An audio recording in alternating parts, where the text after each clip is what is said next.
I think we are just about ready to get this class started. Thank you so much, I appreciate it. Yeah. So I wanted to thank everyone for coming out to this class on tree care. So before we begin real quick, my name is Patrick, I'm from Sustainable Solano. I want to thank you all so much for coming out. Thank you also to Melissa for teaching this class this evening. I want to just speak with you guys about this program's funder before we begin. So like I said, my name is Patrick and I'm from Sustainable Solano. If my slides would ever change. Sustainable Solano, we work around Solano County. We've been around since 1999. We work in local food, we work on community gardens, and we work on neighborhood resilience and community building. So that's one of the things we're doing out here is our Youth Air Protectors program. We've had the program previously in Fairfield, Sassoon City, and now we have it here in Rio Vista. And the idea behind the Youth Air Protectors program is that it uses funds from what's called the Cap and Trade Project, which is it's a marketplace that California has. And essentially the idea is that we use these funds to do green infrastructure projects, things like tree plantings, purple air quality monitors, and community-based action plans to try to address sources of pollution that are in communities from the ground up.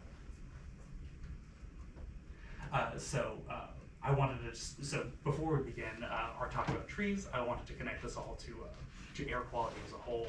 Just explain, why is Cap and Trade funding a tree care class? So we're gonna start very much at the beginning. The building blocks. Okay, our atmosphere: 78% nitrogen, 21% oxygen, 0.9% argon, and then that 0.1% is everything else.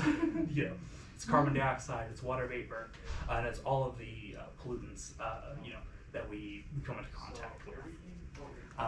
There are 6 main pollutants that we look at in the United States that the EPA looks at. These are called criteria air pollutants. This is a lot of information, but essentially they're all kinds of lung irritants.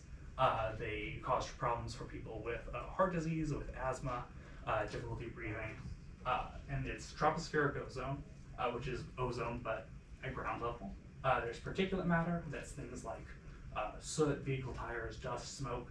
We have carbon monoxide, lead, sulfur dioxide, and then nitrogen dioxide.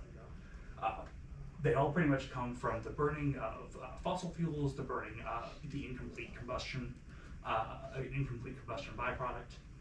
It's a whole lot of information, but we have these 6 pollutants, and then we're looking at what besides the pollutants affects air quality. We've got none of these are things that we can really control. Things like weather, sunlight, seasons, and people.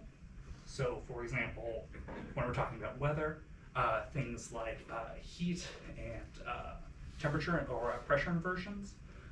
The Great London Smog of 1952, which was when there was a pressure inversion over London, and it pushed all of the smog from their coal power plants down back on the city and caused a whole bunch of accidents and excess deaths. You can see a cathedral. There's a cathedral actually in that picture that you can't see. That's across the street. That's one example of weather.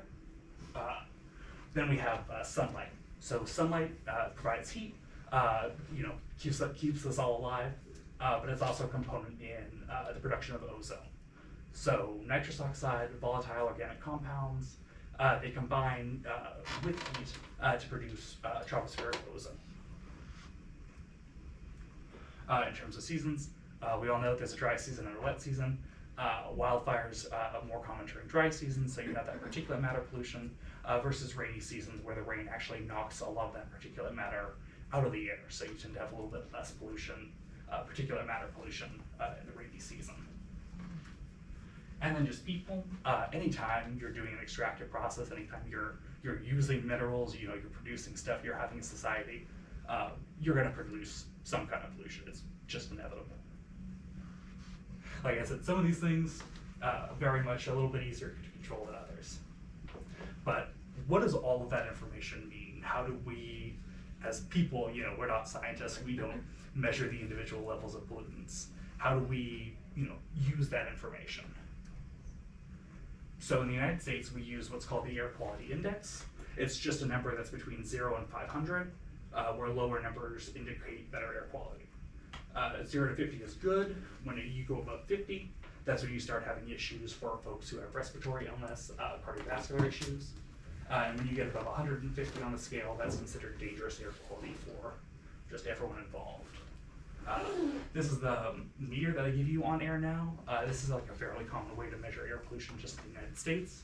Other countries have other scales, but they all essentially look at what's the impact of a pollutant and how much of that pollutant is in the air. So you don't have to know the relative impact of different pollutants.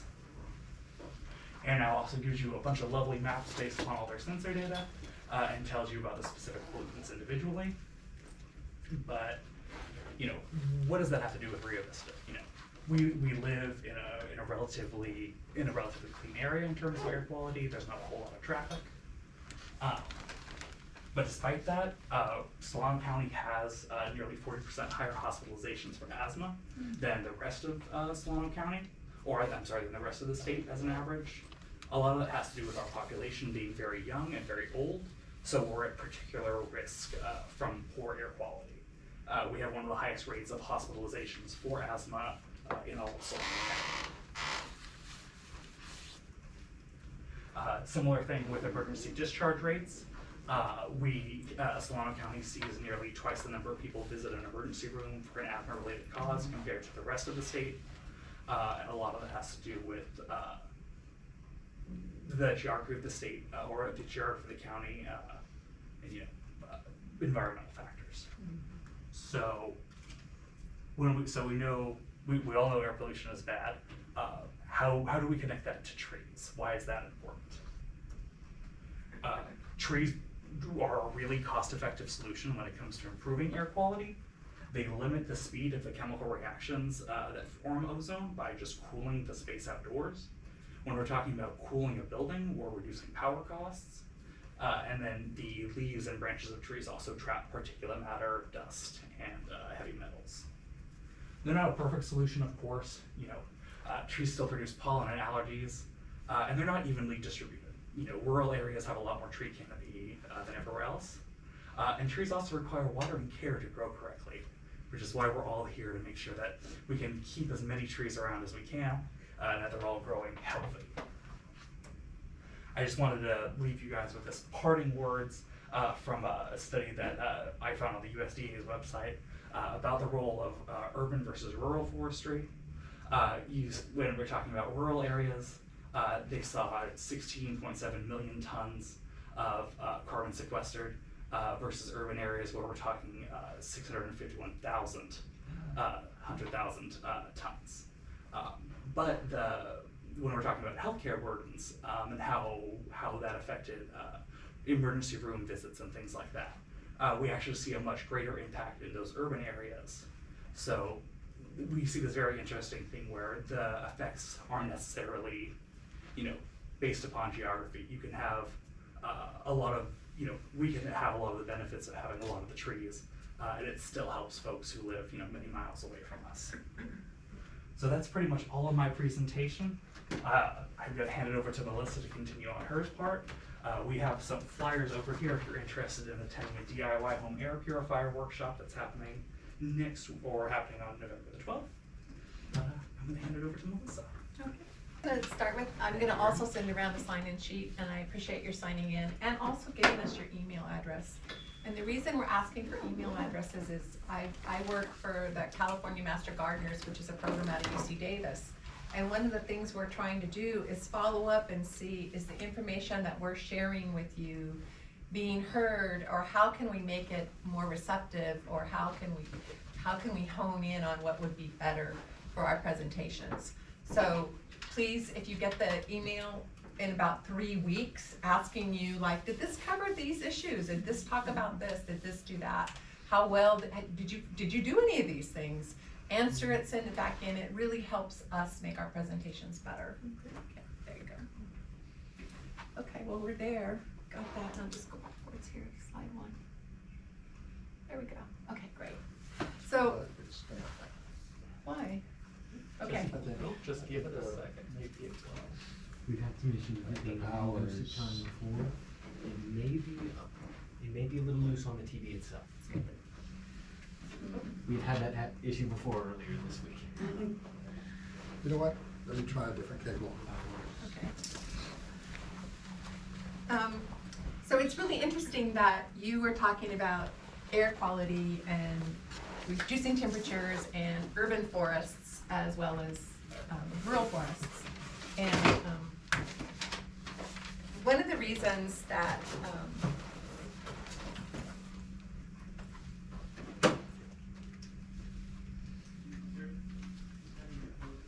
We can continue on. okay. I wanted to come up. Okay. So one of the reasons, one of the things we know about trees, well, I'm just gonna go through it. Oh gosh, where is it?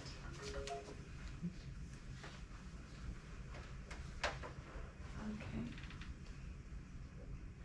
Oh, okay. Well, we'll just, Cross your fingers. oh, it's not here. I'll just do it from here. You know, you could, here, Is it gonna do this?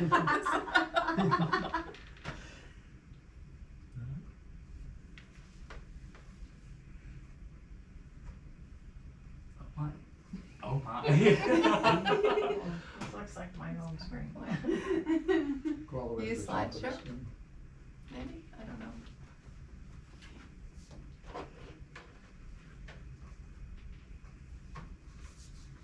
This. It's just slow. There we go. Oh, Don't touch it. nope, nope. Okay. No, we just moved ourselves in space bar. There we Shouldn't go. get some noise. We're good. Is this working? Yes. No. Oh, Let's just. just flip her in. Let's see. Well, my presentation today is called about planting and caring for your native trees. And I'm Melissa Sandoval, and I've been a Master Gardener in Solano County for about 8 years now, 8 years. And I really became interested in the landscape trees and how we take care of them in our yards and how we use them. In the last year and a half or so, I have to say, before that, I was more into how do you grow vegetables, how do you process herbs, what do you do with your fruit trees. But all of a sudden, I became interested in the landscape trees. And one of the reasons I became interested in them is because what we know, and this fits in with what Patrick was saying, was that more people die of heat events than die in hurricanes, tornadoes, earthquakes, and winter storms.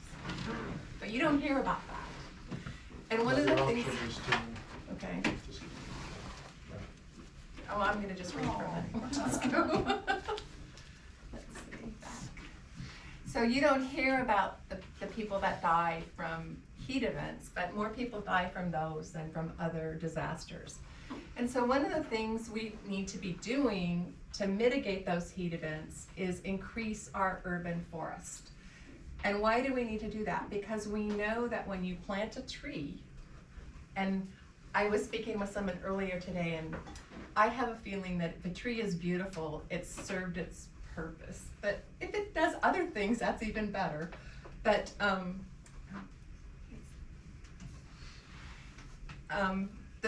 when you plant a tree, it actually cools the urban heat island. Oh my gosh. Yay. Okay. So, and Just kidding. and how it does that is it actually takes the heat out of the air to use as the energy for transpiration. Okay, so when you are walking along in the summer and you are walking in the sunshine and then you get to the shade, it really is 5, 10, 15 degrees cooler because that tree is using the heat energy for its job. So they do this amazing thing. And so what we know is if we can just cool down our urban areas with enough trees, we could probably mitigate for a lot of the heat that's gonna come our way.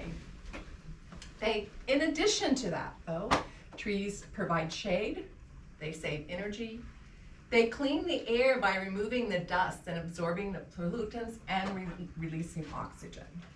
They also are a habitat for birds and pollinators and wildlife. They provide windbreaks. Oh my God, in Solana County, we need windbreaks, right? They capture rainwater and stormwater runoff, and that means that more of the water that falls on this land stays on this land, is used by this land, as opposed to going to the gutters, going into the drainage system, ending up somewhere that needs to be cleaned. It stays here where we need it on the land. They also provide some carbon sequestration, but like Patrick said, yeah, they do that, but that's not, I always thought that was such a great thing that they did, and then I realized that urban landscapes don't provide enough carbon sequestration to offset all the other things we do to our environment, but still they do that. They also reduce glare and reflection. They reduce noise, and there is some suggestion that they also have some correlation with reduced crime. Now, do they reduce crime? No. But what we know is if you lay the map of where are the trees in this town and where are the crimes committed, that the tree-filled areas tend to have less crime. Not direct, I know, but it's kind of interesting anyway.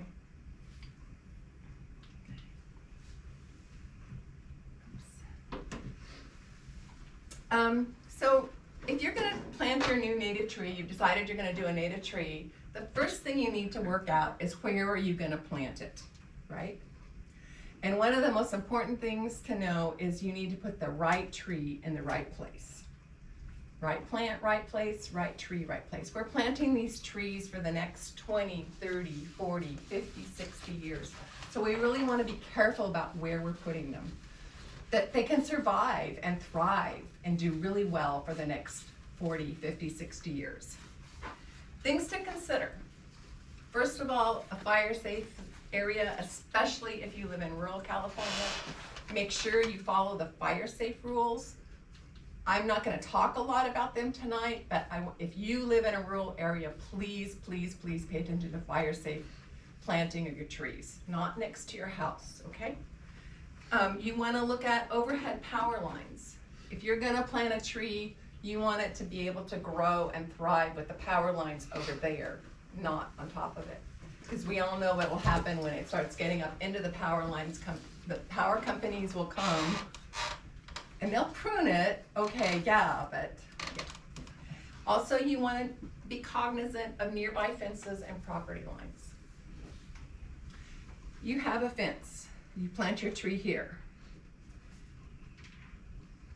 And in 25 years, the tree's grown and grown and grown, and it's pushing the fence aside. Not only that, but that fence is probably your property line, right? Mm-hmm. So now this is moving into your neighbor's property.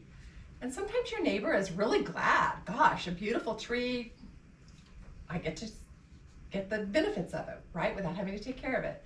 But some neighbors don't like your trees. We've all run into that, right? Where the neighbor just put in a rug and some rocks, and then they complain about every leaf that falls into their yard. We all know neighbors like that. So just be cognizant that your beautiful tree isn't interloping too much into somebody else's property. They do have the right to trim to the property line. So if your tree is overarching, they can just whack it off right at the property line without doing anything wrong. So just be real aware of that. Also, you don't want to plant a tree where it's going to lift up your foundation later, right? Plant it too close to your house, and in 20 years, in 10 years, you're going to have to dig it out because it's just not in a good place to be. You want to always be thinking about what is this tree's size going to be when it's full grown. You don't want to plant a blue oak on a side street. It's just too big. It's going to be too massive and too big to ever be sustainable. I'm going to probably try to turn this around a little bit for you guys because there's some pictures I do want you to see. I'm going to talk for a few minutes about the 7 trees you sent me. Yep, okay. So the first one is a tree I already know and love, and it's called the California buckeye. The one thing you need to know about California buckeye, this is a picture of three buckeyes. This was taken about the end of September at one of the country clubs in Fairfield. Okay, so these buckeyes are obviously in well-watered, well-maintained surroundings, right? And yet, all the other trees around them are still full of leaves, but the buckeyes are beginning to lose their leaves. Now, up in Rockville Hills Park, the buckeyes lose their leaves by late August, sometimes early August. Your tree isn't dead, it's fine, that's what it does. It will go dormant much earlier than most trees in California, but just be aware that's what it does. These are the fruit of the buckeye, and this is why it's called a buckeye, though this one is a little underripe yet, but it turns all this color here, and then this stays white. And so when they're on the ground, They look like that. they look like an eye, a buckeye, yeah. Or they're very related to horse chestnuts also, so.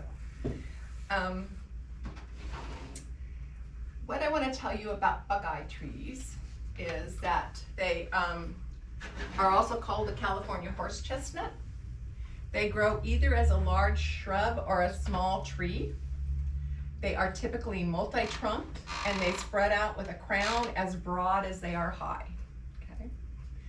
A California buckeye is a species that is endemic to California. It is the only buckeye native to the state.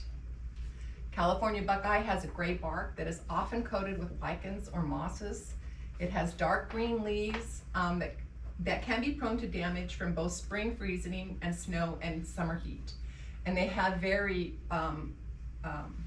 palmate leaves. The leaves are kind of shaped like your palm and go like this. They're beautiful big leaves, but they do lose them early. They tend to leaf out pretty early in the spring, so that's kind of to compensate for the fact that they lose their leaves pretty early in the fall. They have creamy white to pale pink flower spikes, and some say the flowers resemble candles from afar, and butterflies love them. They have large, shiny, round-like fruit that appear in late summer and drop in late fall. Be careful when using this plant in the garden because all parts of the fruits are toxic, so you don't want to feed this to your dogs, or your kids, or your neighbors. It is a large, shiny, round nut-like fruit that appears, we did that. The plant is very drought tolerant and does well on dry slopes, but looks better when with some water. The native white flowered varieties seem to have a lower water requirement and are tolerant of recycled water.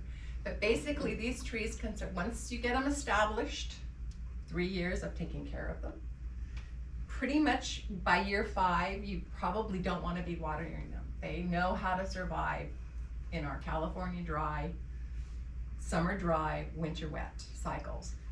If the winter storms don't come with all of these trees, you probably will want to do supplemental water after 5 years. But once you get them established, they should be pretty self-sufficient.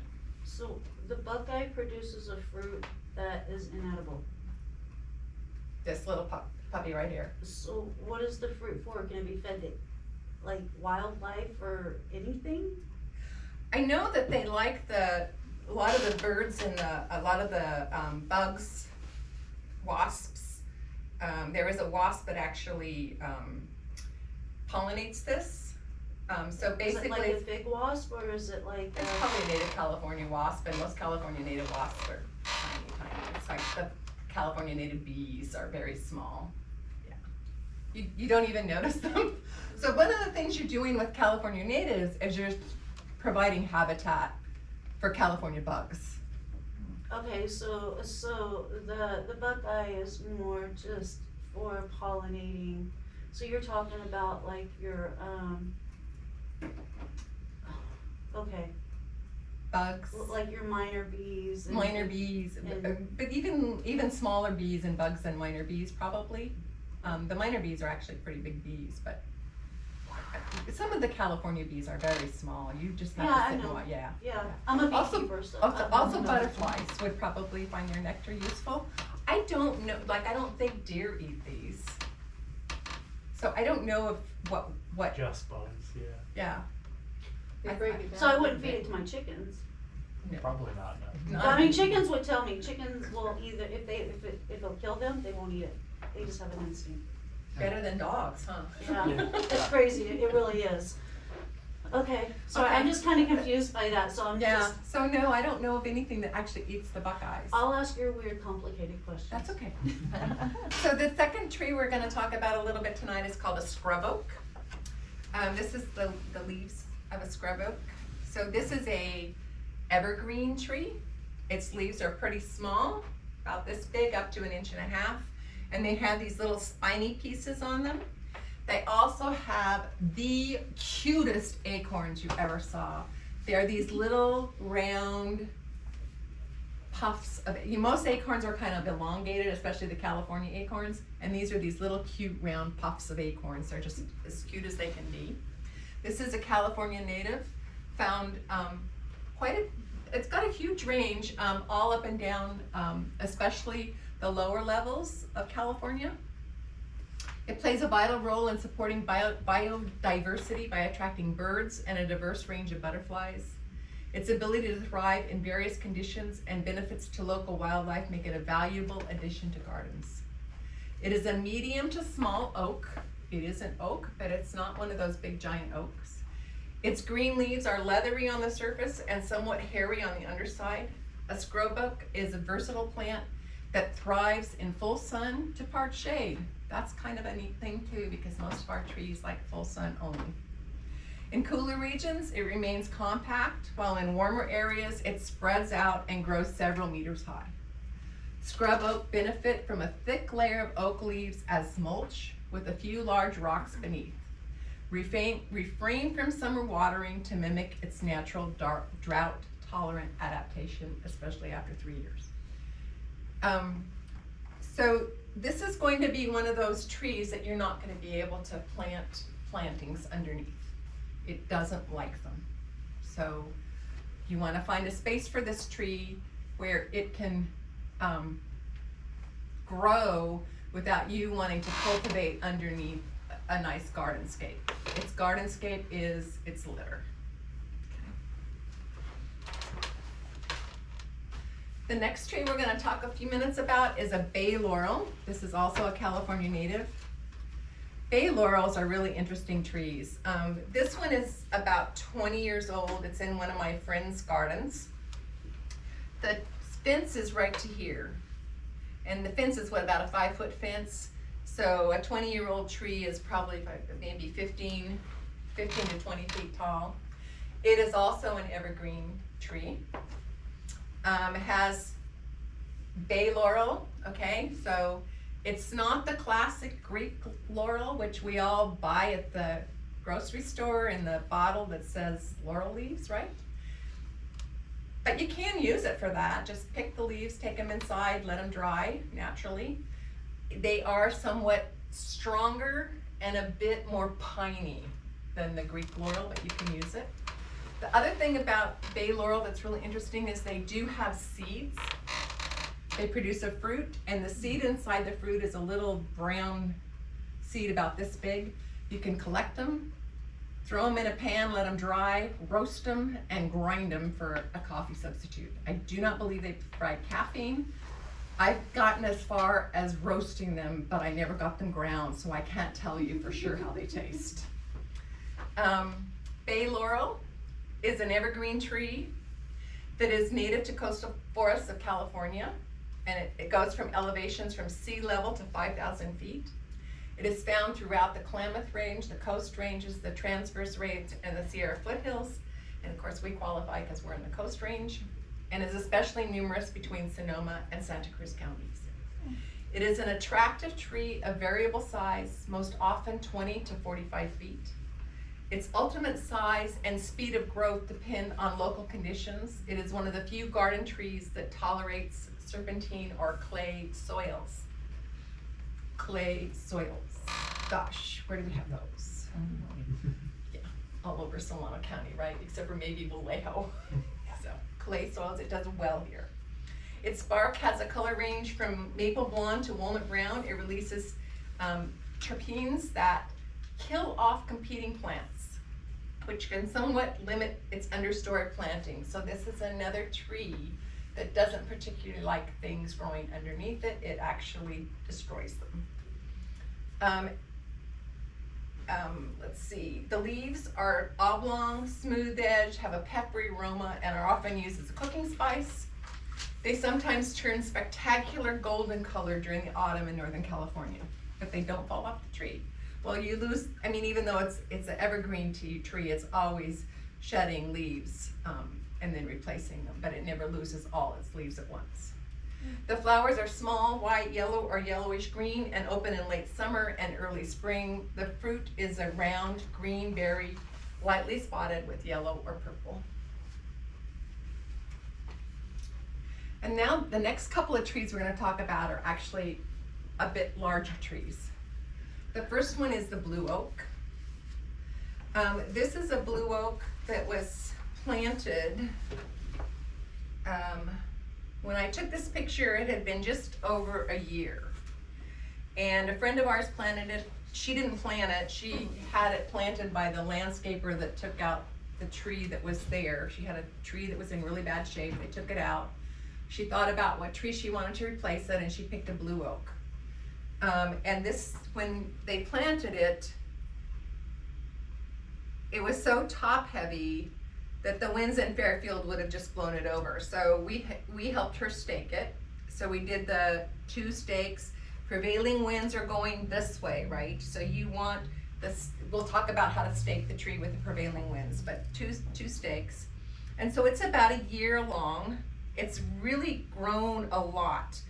The things I want you to see especially about this is, number one, its beautiful color.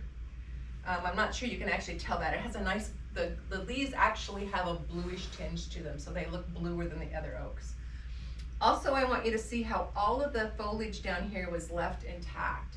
And even though someday this is going to be a tree that you can walk under, right? She's envisioning a trunk with a crown.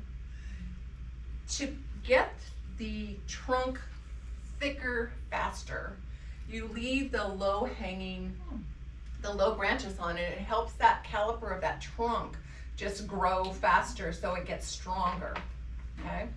The other thing I want you to see about this, and we'll talk about this more when we talk about staking, is you want it to be staked in such a way that it's not rigid like this, but that it has room to move and sway in the wind. Because what we know is that trees that move in the wind actually end up with stronger trunks in the long run than trees that are held rigid like this. Okay, so blue oak. It's a majestic blue oak. It is drought tolerant, deciduous tree that provides food and shelter for local wildlife. It supports birds, squirrels, and insects. It is a host plant for several species of butterflies and moths. This tree gets its name from its blue-green leaves. The bark is pale gray and textured. Blue oaks are slow growing, but can grow to 80+ feet in height. The canopy can spread to a width of 30 feet or more. It requires a good sized planting area and does best on dry, well-drained slopes. So the shape of this tree when you're done isn't going to be like the California Valley oak, which is like this, right?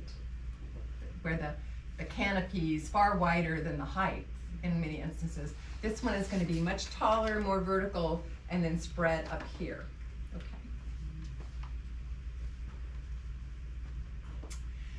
The next one we're going to talk about is a valley oak, which spreads wide. I was trying to think of where in town I would plant a valley oak.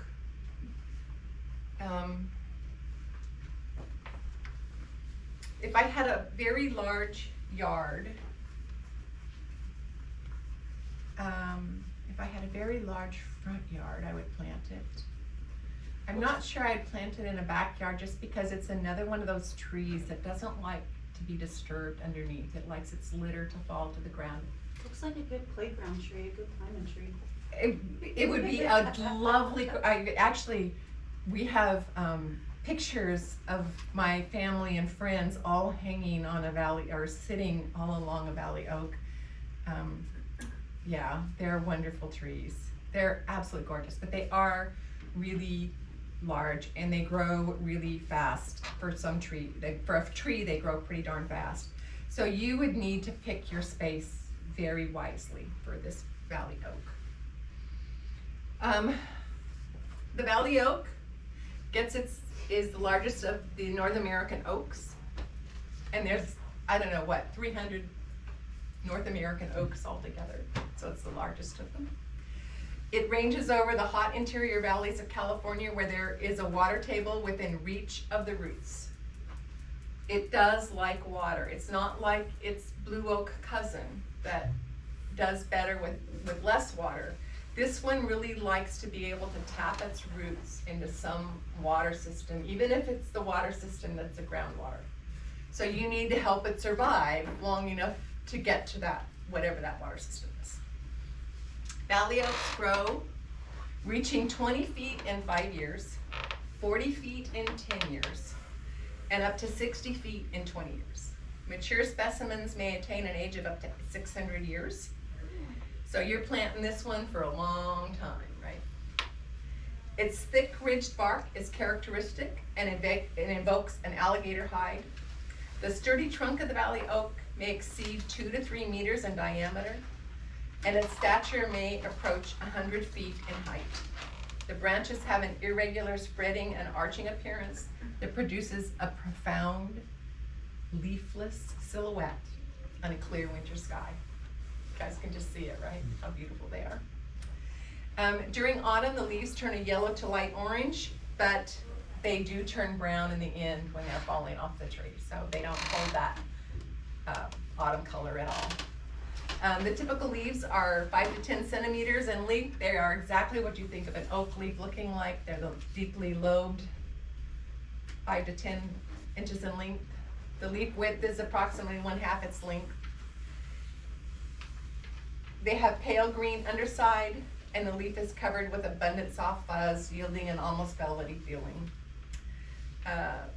The acorns come in fall. The variety of mammals and birds eat them, including the acorn woodpecker, western scrub jay, yellow-billed magpie, California ground squirrel. Like many oaks, valley oaks can tolerate wildfires.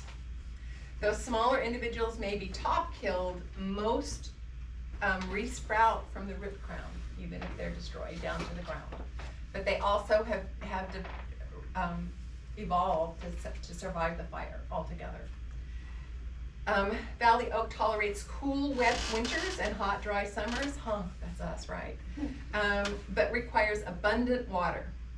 It is most abundant in rich, deep soils of valley floors below 600 meters in elevations that can also be found at elevations up to 5,000 feet. But it needs to have access to water. Valley oak is found in riparian forests, open foothill woodlands, and valley savannas. The valley oak is widely distributed in the California Central Valley and many smaller valleys such as the San Fernando Valley. Because of its eventual size, it may not be appropriate for the average residential garden. I really was trying to figure out how I could get one in my yard. Well, there is actually a way to do that. You dwarf the tree. Yeah. But see, the value of that is you're still feeding all those animals. Yeah. Yep.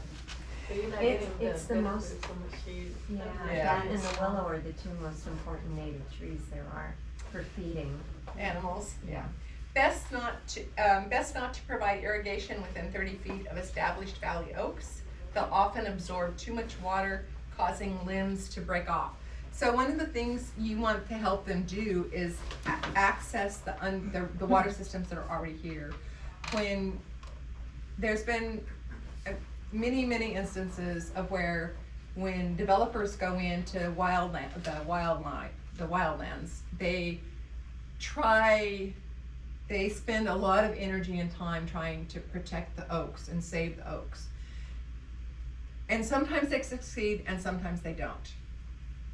They succeed more often when whoever buys the house with that oak is now willing to just let this space under the oak is just a litter collector, right? It's not, you can't go in and plant flowers, it doesn't like things growing underneath it. It doesn't like the cultivation of things being grown underneath it. It also doesn't like the irrigation of things being grown underneath it. So it's an incredibly beautiful tree that provides lots of wonderful things, but it does need to be, you need to consider where you're gonna put this. They are messy, but beautiful. The next two trees that I'm gonna talk about tonight, I actually was totally unfamiliar with. So this was kind of the fun part, was getting to know these two trees. So the first one is the blue elderberry. And I picked this picture. This wasn't a picture I took. I found this one online. But you can tell it's multi-trunked, which I think is what it's more often is. It's also planted in a garden. There are things growing underneath it. And it's in bloom, which I love trees in bloom, so I pick a lot of trees in bloom. It's close to the house. Yeah, and it is probably it's too close to the house. I agree. I totally agree with you. But it's beautiful. So, a blue elderberry is a Sambucus mexicana. It's attractive, hardy, and easy to grow. The blue elderberry is also an important food source for California wildlife. In spring, large clusters of cream-colored flowers attract butterflies and bees. The abundant blueberries provide food for birds and other animals, and the blueberries look just like dusty blueberries, only in a big, huge cluster. Humans can eat the fruit as long as it is cooked. So think about elderberry jam, elderberry wine. Oh yeah, that was my question. It's elderberry, not blueberries. I'm sorry, This is it's a elderberry. blue elderberry. Okay, so Okay, it I is keep saying elderberry. blueberry. No, Yeah. no. The one of the descriptions said blueberries. Well, they But it have is- blueberries, Right. right, But that it look is like elderberry. blueberries, only in a big, huge cluster. But it is an elderberry, and so you could theoretically make elderberry wine out of it. Okay. They are fast growing, and their shrub is tolerant of a variety of growing conditions, although it does best in sun and well-drained, moist, rich soil. It can grow to the size of a small tree, up to 30 feet tall, but is easily shaped with pruning. This is another one that likes a bit more moisture in its soil than some of our more drought-tolerant natives, but it is a native. Survives extended periods of drought by shedding its leaves under stress. The plants can become established in deeper soils and receive greater moisture. The plants that are established in deeper soils and receive greater moisture will grow to larger sizes and produce greater abundance of flowers and berries. So that's a blue elderberry, which looks, again, like that.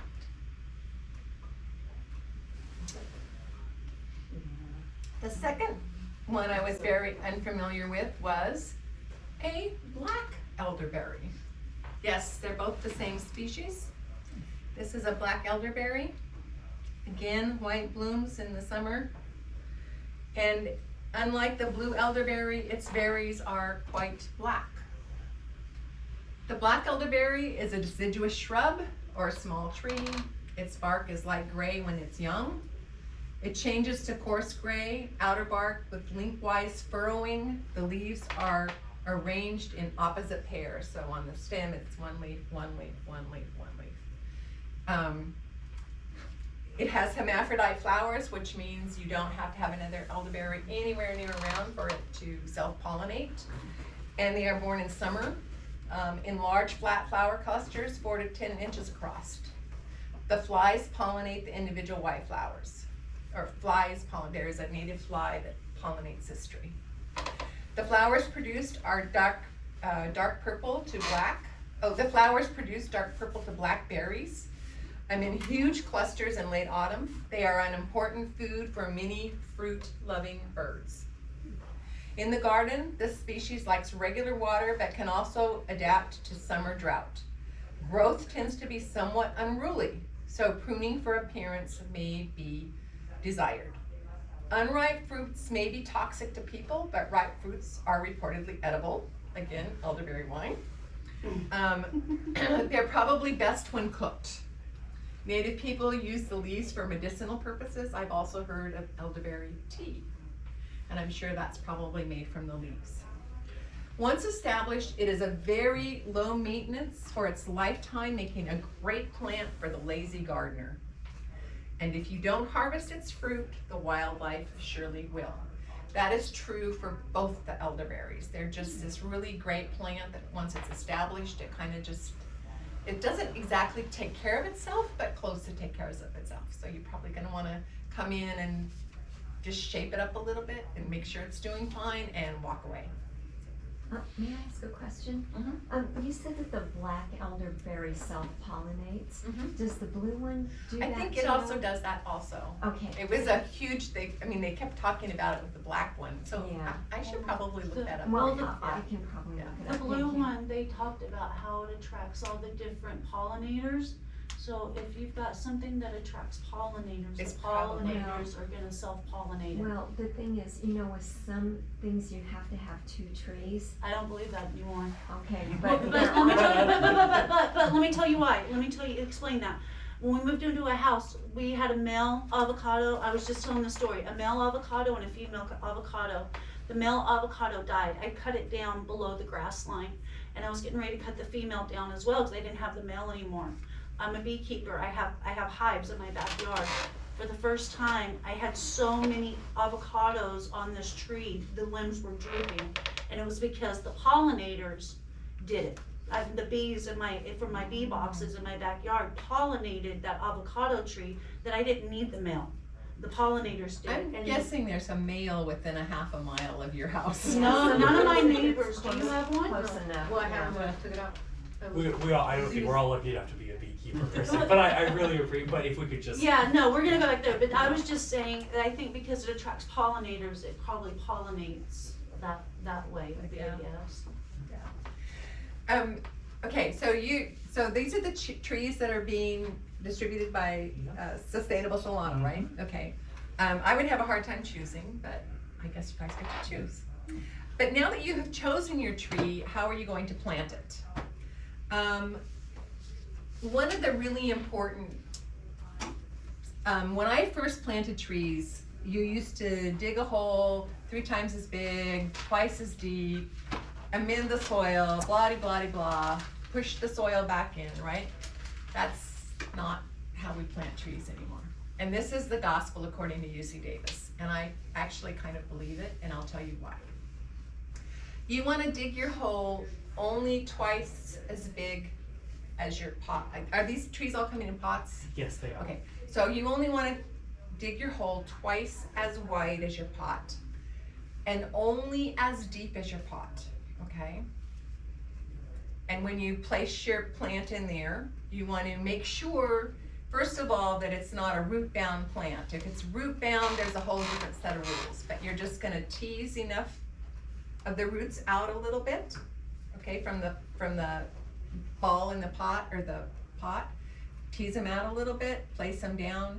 You're gonna place it so that the bottom of the pot is on the bottom of your hole, and when you infill your hole, you are only gonna use the soil that came out of the hole, okay?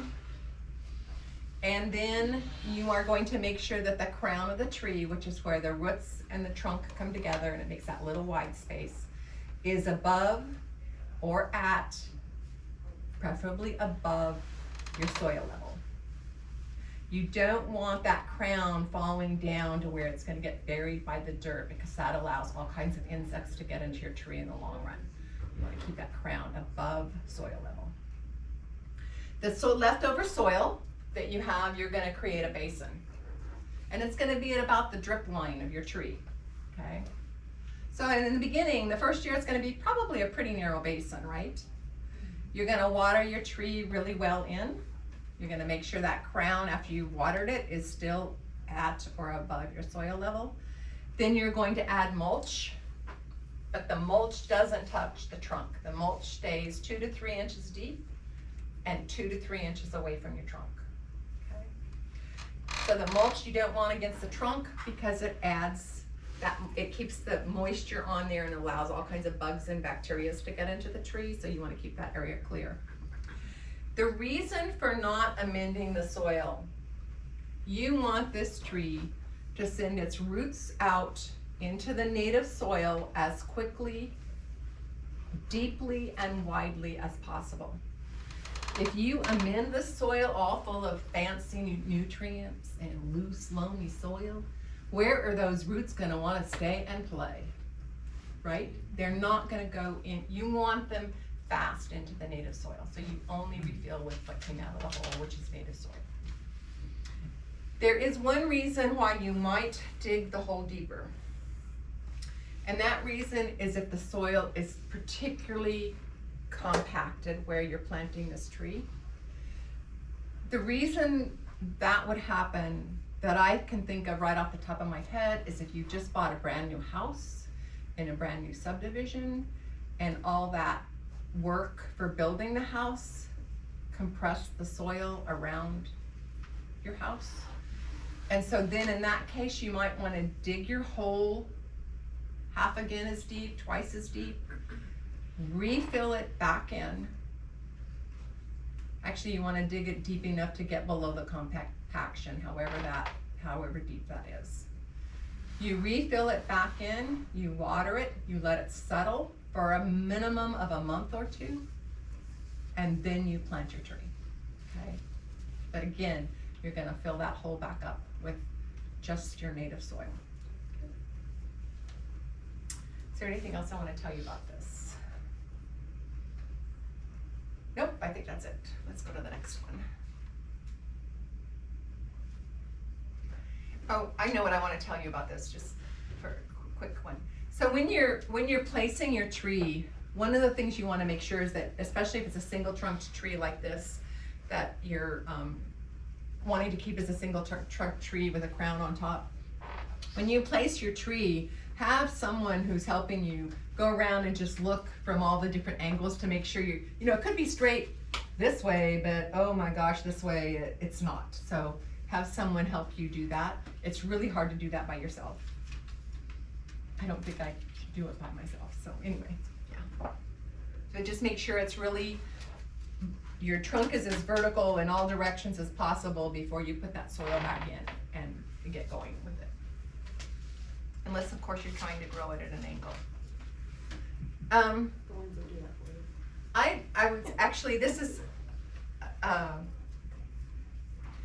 I love this one because it talks about the hole and everything, but there's one thing wrong with this one, and if it was up here, I was gonna ask you, so what's wrong with this particular? Basically, this one talks about 1/3 compost and 2/3 original soil. No. So only original soil back into your hole. But this one does have an interesting concept of a single stake. UC Davis doesn't talk about single stakes, but if you were going to do a single stake, this is probably how you'd want to do it. Your prevailing wind is coming this way, so so here's the wind going this way. It's stake tree, and you want a figure 8, very elastic tie. And one of the things that can happen is so this tree has had all its lower stems removed, which I don't recommend doing, but it is what happened. And the stake is pretty smooth, so if you leave this tie pretty loose, right, it could just like fall down. So one of the things we've learned to do is you actually kind of nail it into your stake to keep your tie up where you want it to be. Okay. Do I need to stake my tree? Avoid it if it's not necessary. unstaked trees that don't need to be staked do a whole lot better. But if your tree came with a stake, get it out of there right now, because most trees that come with a stake, here's your tree, here's your stake. They're tied together at the waist, at the knees, they're just get that stake out of there. All it's gonna do is damage your tree. So first thing you're gonna do is take that stake away. There are reasons to stake a tree. You can stake it to support the tree. It keeps the roots in the ground. Sometimes the tree is a little bit too top heavy, and if the wind blows, the roots just kind of slide out of your hole. I haven't seen that very much. There's other reasons. You might want to pin the roots in for a little while, but probably more importantly, you want to thin your canopy, your top layer, so that the wind will move through it more easily, and not uproot it. Also, you want to protect, if you would stake if you want to protect a tree. That would be if you planted a tree in a place where kids are playing and you don't want them kicking the ball into the tree repeatedly, or it's in a sidewalk strip and you don't want the car doors banging into it all the time until it's had a chance to get some. Would you stake in an area of high wind? You would stake in an area for high wind, but that's to support the tree. That's not to protect the tree. Yeah. So that's another reason to do it. So yes, Rio Vista, Fairfield, we all live in areas of high wind. So if you have a single trunked tree and you are planting it in an area where the wind moves through, it is possible in our areas that you're gonna need to stake it.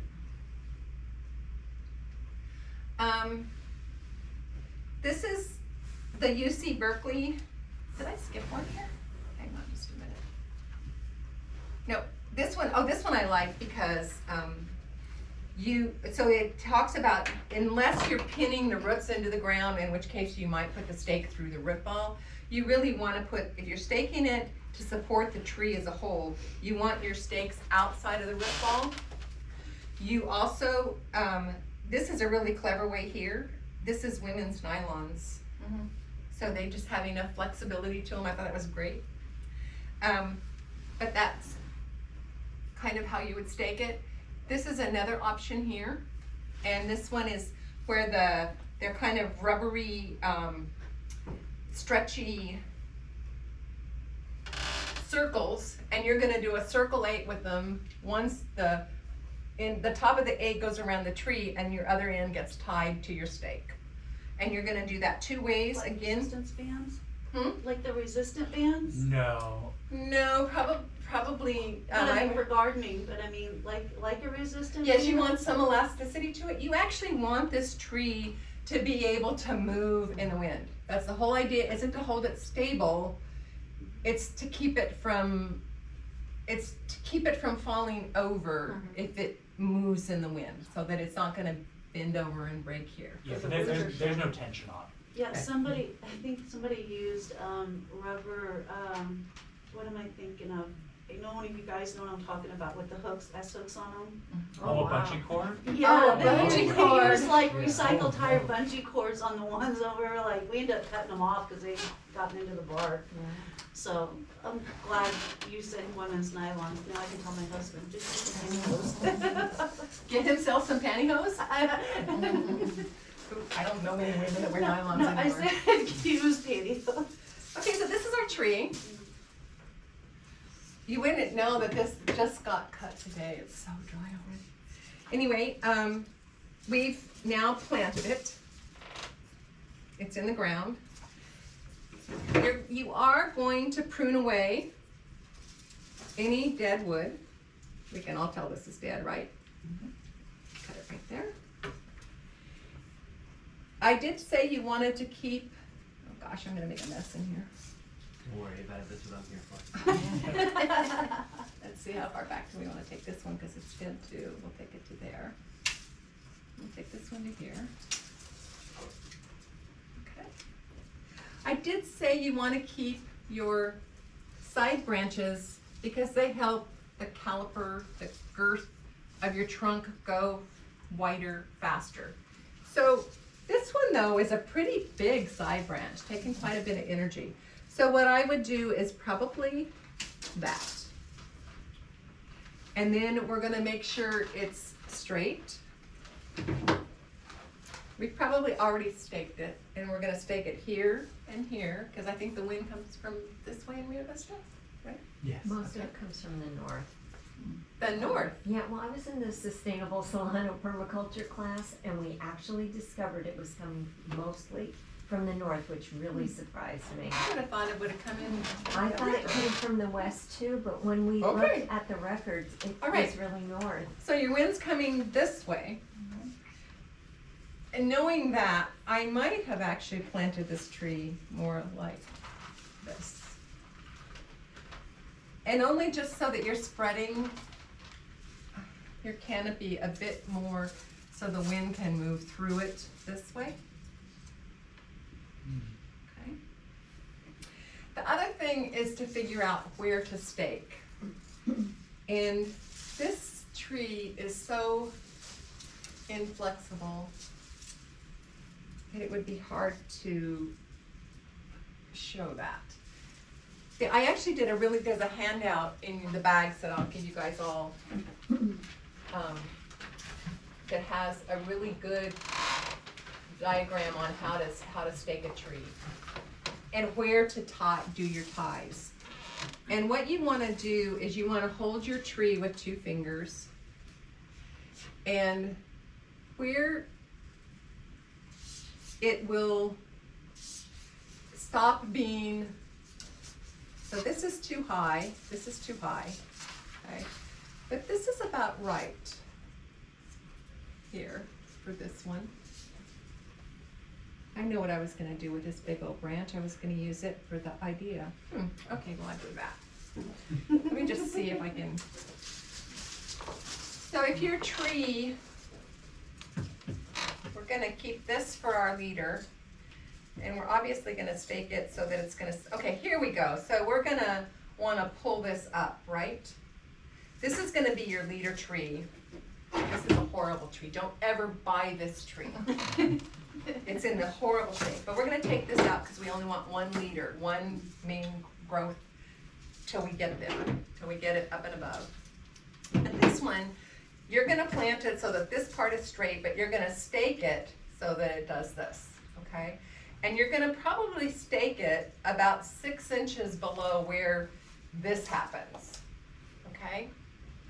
So now on a tree in the ground, obviously this is much more tinier. This is a model. This is a 1 to 5 model, okay? But you're gonna push it so that you're pushing it back up like this. And if the wind's coming from the north, you're gonna wanna stake it like this. Okay? Does that make sense to you guys?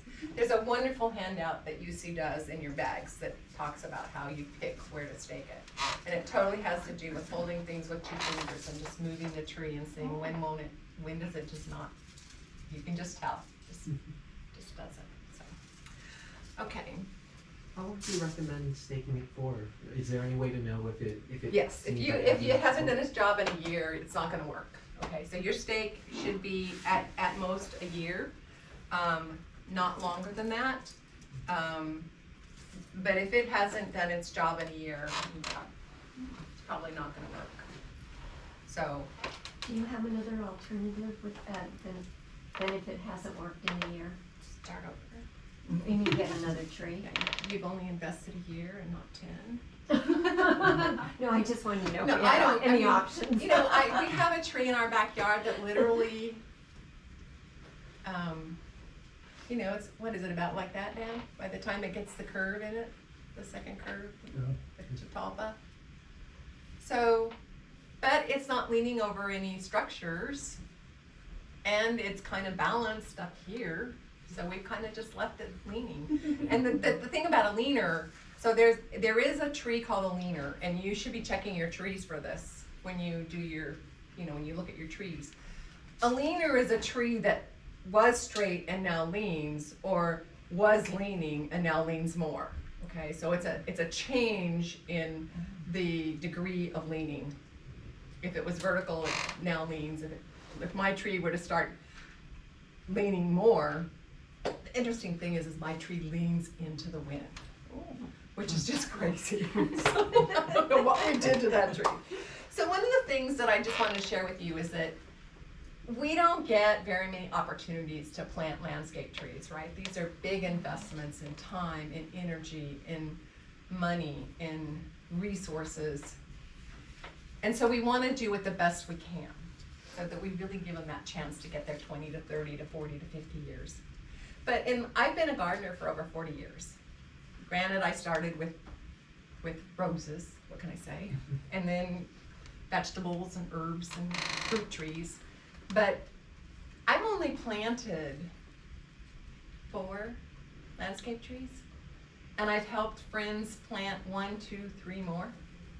It just doesn't, we don't do it that often because once you put them in, you expect them to be there for decades. So this is specifically for you. This is your section. So we've got our tree planted now. We've got it, if we have to stake it, we've got it staked. I will say that oftentimes the trees that are the more multi-trunked trees will need less staking. That's just how, when you have more trunks doing this, you don't need to be staking to keep it. It tends not to need as much staking. And again, if you don't have to stake it, don't. Okay, they do better without it. Then in the first year and beyond, irrigating. Even though you have a California native that is drought tolerant and is used to a dry summer and a wet winter, for the first 2-3 years, you need to be taking care of its water. Making sure it gets deep roots, wide roots, that you take care of it. They just need water in their first 3 years to survive. Usually after 3 years, you can cut it way back. Remember that your tree has different water needs than anything you have growing underneath it. Trees once they're established, they like less frequent deep water. If the rains don't come, you probably need to water your landscape tree once or twice in the middle of winter. I can remember the winter when we only had 15 inches of rain in Fairfield when we normally have 30 plus, right? And so we put soaker hoses and just slow drip, because I can replace the lawn. I can replace the lawn. That's not expensive. What's expensive is replacing a full-grown tree that you've spent 20 or 30 years investing your time in. So please take care of them once you get them there. It also use a soil moisture meter or a screwdriver to kind of get down into that soil. We all know what our clay soil does, right? It's dry on top. You put a spade in and oh my gosh, 8 inches down, there's lots of moisture there. You don't need to water yet, right?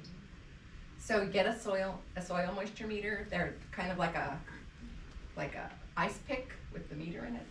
Stick it down, it'll tell you how wet it is down there, if you really need to water or not yet. And your trees are going to have a different watering schedule than the surrounding plantings. Even if you don't plant right underneath them, even the things around them are going to need a different schedule of watering.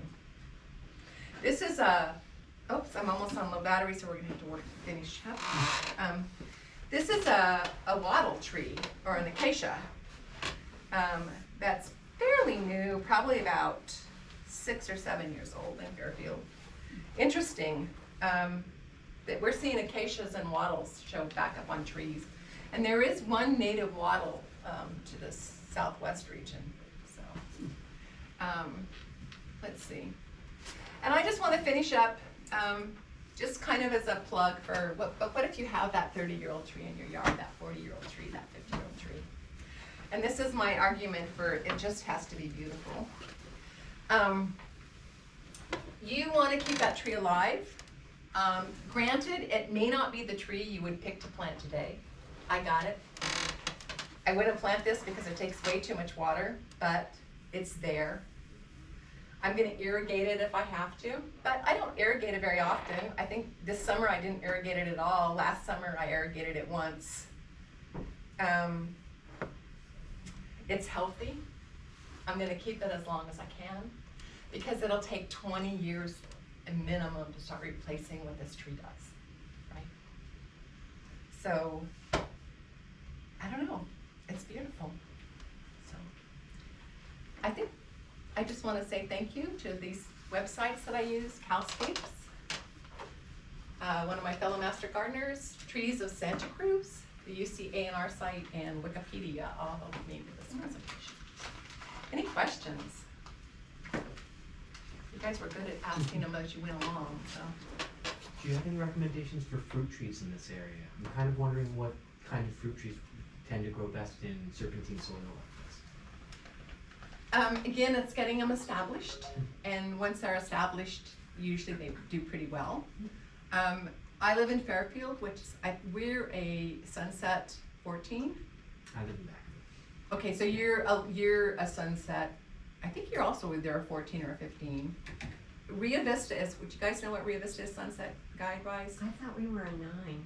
Could be a 9, which doesn't surprise me. My mom's a 9, so yeah, that makes sense. Okay, so for fruit trees in this area, and how do you guys get freezes still here in Rio Vista? Maybe a Almost couple never. days a year. But Yeah. never much below 30. We Never get like far, never frost. far. We don't Never get, far, yeah. yeah, I So don't think. citrus trees.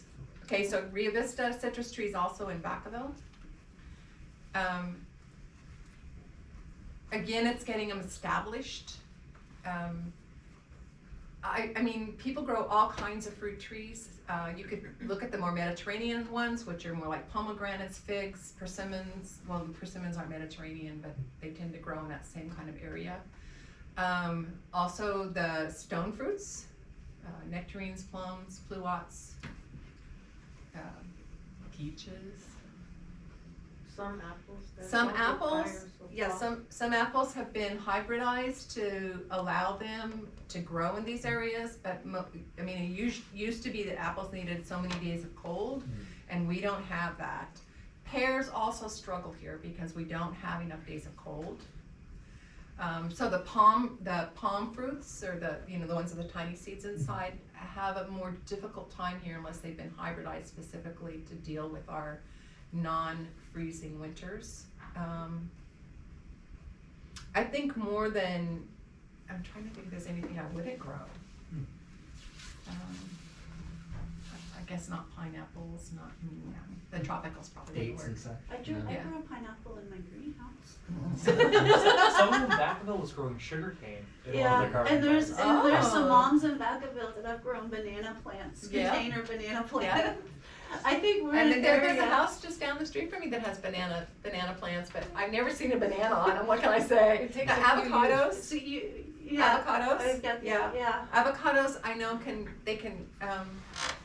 I mean, you're not gonna get a big, gorgeous, beautiful Hass avocado, I got nice avocados. big, gorgeous Hasses. They're not hosses. Are they de Fuentes? You know what? We bought the house and they And the tree went, was there, Yes, yeah. and the trees were so young that the previous owners hadn't even really gotten any fruit off of any of them. Oh. We're the first ones to be reaping the benefits. It takes a And long see now, time. yeah, okay, Yeah. so the other part is somebody cared enough to plant that tree for 8 years, 10 years in the future, right? Yeah.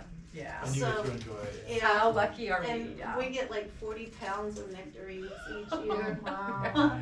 So if you Rio Vista, obviously nectarines, yeah. And our plum tree does the same thing.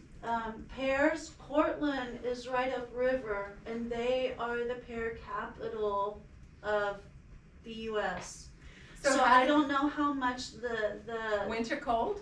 Yeah, I think of pears as growing up in the El Dorado County. now They- Portland's 20, 30 minutes miles right that way. upriver. Okay. Yeah, There right you go. upriver, and I don't know about the temperatures drop from Portland to Vacaville.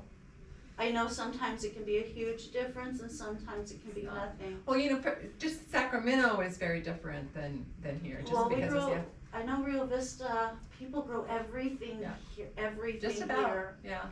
We're kind of lucky in Solano County, I have to say, yeah. Yeah, we're like, I know we're zone 9A, and when you go, or 9B. That's USDA zone, Yes, yeah, yes, yeah, and when you go into those groups, yeah. they're like, I can't get this and this to grow, and then all of a sudden, somebody from Northern California comes in, they're like, I got this, where are you at? And so the difference between the USDA zones, Yes. which are really interesting. And then the sunset. And the zone. sunset, the USDA zone is only looking at the maximum, no, let me rephrase this. It's only looking at the lowest winter temperature, okay? Whereas sunset zones look at the lowest winter temperature, the highest summer temperature, the winds, the moisture in the air, the soils, somewhat the soils, not so much the soils. There's one more thing that they equate in there. And I can't remember what it is offhand, but the sunset ones, that's why even in the Bay Area, there's, you know, you go over the hill, it's a different, you go to the top of the hill, it's different, right? That's because they're looking at a lot more information than just the lowest minimum temperature like the USDA zones, so. I looked up your blue elderberry, and it says the same as the black elderberry, that that it doesn't need male and female because it's self-fertile. Thanks. Yeah. So it's the same. It Yeah. follows the same properties that were explained to us for the black elderberry. Yeah, I've got about a 20-foot elderberry, blue elderberry. It's just not thriving, so I just thought I would ask that And how long question. has it been in the ground? About 2 years. It went in with your Yeah. natives? Mm-hmm. I think just take care of it the next year or two. I think what I'd like to do is try more water for it. And it gets really beaten up with the wind too. Yeah. Even Yeah. though it's on the east side of the house, it's still, Catches it There's- all, yeah. yeah. There's an elderberry over at Dolt Tractor where my husband works in the back of their yard. And I'm looking, we went to rescue kittens. I said, why did you never tell me this was here? And my husband goes, well, what is it? I said, this is elderberry. He goes, we just thought it was a weed. I was like, then why didn't you especially not tell me it was here? But like I said, the elderberries was the one I was so unfamiliar with. They It's like- probably got almost 200 feet of an elderberry that has climbed along the back fence that starts in somebody's house that backs up to their shop. And the elderberry has taken over the fence line of Dolt Oh, Tractor. how lucky are they? And I was like, well, I guess I know where I'll be next spring. Elderberry served for everybody. Yep. So, anything else? Any questions? I have each one of you, there's a bag, and a lot of the things we covered about trees is in here. Tree staking. This is about quality nursery selection, which I'm sure Patrick's taken care of. We didn't get to this, but you thin mature trees, you don't top them. Okay, so this is a whole, I could do a whole thing on that. This is about IPM, which is integrated pest management. And the nice thing about IPM is it always starts with, you know, spray it off with a strong stream of water. And then it goes to the next thing, which might be somewhat toxic to some things, and it ends up with the thing that's most toxic. But the whole pressure is start with a strong stream of water. Nothing gets killed by that. So that's IPM. It's integrated pest management. It's on the UC IPM website. It's got a resource. yeah, it's a great resource for lots of things. So weeds, bugs, bacterial infections, viruses. I mean, a pest is very broadly defined. Also rodents. So mice, squirrels, rats, beaver. There was one other thing that was in there, not just rodents, but they also talk about house pets, you know, like house pests, like bed bugs and things like that. So, and again, it always starts with, you know, try this first. There's a thing on tree selection, tree disorders, keep our water clean. This is about this is about keeping the water on site if at all possible, and if it's gonna go somewhere else that you haven't contaminated with fertilizers. Tree staking, so all of these are in here, plus some of them have maybe even more.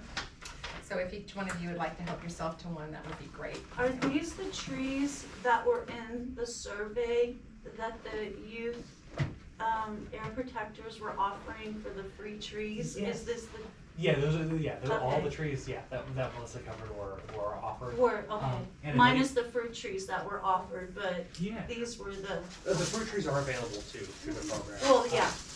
And if So you guys have to pay it now. Yeah. Oh my gosh. So if anyone would like a tree and you have not already signed up, please take a photo of this flyer. I'm afraid I only have one copy remaining, so please share amongst yourselves. Thank you all so very much for coming. Thank you so much, Melissa. I really appreciate it. Good questions, guys. This was a wonderful talk. Thank you Thank so you. very much. Has anybody picked, have you picked your tree? Yes. I'm getting an oak, Mhm. Which one? probably the blue, Okay. or Okay. valley, Yeah, whatever it's a Patrick valley, has. I Oh, a believe, yeah. valley, I love the valleys, yeah, Oh, it's gonna be beautiful. yeah, I'm sure it will be. No, I think it Anybody will be else lovely. picked? Scrub oak, The scrub oak, yeah. because of the size. Yep. And also, it's one of the few that does well in the shade, so if you don't have a 100% sunny spot, it's a good one, yeah. The one thing I wanna say about the oaks and all these pollinators, especially when they talk about they provide habitat for insects. That means when you go out and look at your tree and there's a caterpillar in it, you don't go inside and get caterpillar killer. No. The caterpillar is eating the tree, and then it's going to turn into a butterfly or a moth, okay? So these trees come with insects, and you kind of have to know that and kind of have a different way of looking at it. And remember, the uglier and scarier the caterpillar, probably the more beautiful and eccentric the butterfly is gonna be, because they're the scary ones that try to keep the birds away from them. Okay, I hadn't quite figured that out, but just, I remember one time when somebody planted, it was something that was, I don't think it was milkweed, but something, a Brudelia plant probably, and they came out one morning and it's covered with little baby caterpillars. Well, of course it's covered with little baby caterpillars, that's how you get the butterflies from a butterfly tree. So, just kind of know that going into it. Do your research. Do your research, Yes. exactly right. That was why I shared with you about the buckeyes, is that I adore buckeyes, but they lose their leaves early, you know, so. Yeah, everything else is still green and looking good, and the buckeye's kind of like, oh, what happened here? What happened was totally natural. Going to bed early. Yeah. Yeah. Party's over, I'm going to bed. Yep. So thank you all very much. And Thank you for your again, time. when you get your